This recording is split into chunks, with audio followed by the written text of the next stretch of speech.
정부가 세월호 참사 수습에 쓴 비용 가운데 70%를 고 유병언 전 세무그룹 회장 일가가 부담해야 한다는 판결이 나왔습니다. 유 전 회장의 자녀들에게 1,700억 원을 정부에 내라고 결정했는데 참사의 책임자들을 상대로 구상금을 청구한 사건들 가운데 정부가 거둔 첫 승소입니다.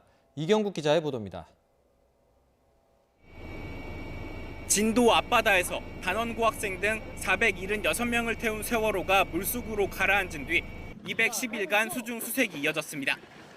구조활동 비용을 포함해 참사 발생 이후 정부는 사고 수습 과정에서 5천억 원이 넘는 돈을 썼습니다.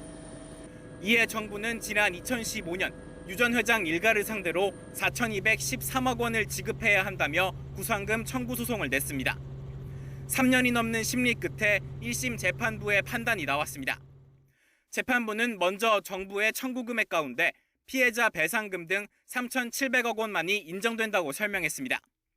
국가에 국민의 생명을 보호할 의무가 있는 만큼 전액 반환을 요구하는 것은 의무 전부를 전가할 우려가 있다고 판단했습니다. 이어 재판부는 유병언 전 회장을 세월호 참사의 원인 제공자로 적시했습니다.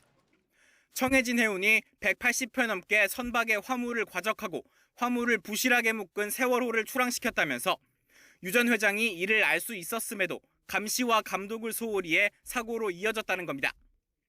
다만 청해진 해운과 유 전 회장의 책임은 70%로 제한됐습니다. 해경의 부실 구조 등도 사고의 원인이 된 만큼 25%의 국가 책임도 함께 인정했기 때문입니다. 유 전 회장이 숨진 만큼 재판부는 상속인인 유섬나 씨 등 세 남매가 3분의 1씩 각각 책임을 부담해야 한다며 한국해운조합의 공제금을 제외한 1,700억여 원을 정부에 지급하라고 판결했습니다. 국가가 세월호 침몰 사고의 원인을 제공한 자에게 구상권을 행사하여 승소한 첫 번째 사례입니다. 상속인들에게 그 책임이 승계되기 때문에 국가가 이미 지급한 피해배상금, 수색과 구조를 위한 비용의 일부를 회수하게 되었다는 데 그 의미가 있습니다. 다만 장남 유대균 씨에 대해서는 유 씨가 2014년 법원에 낸 상속 포기가 유효하다고 판단해 청구를 기각했습니다.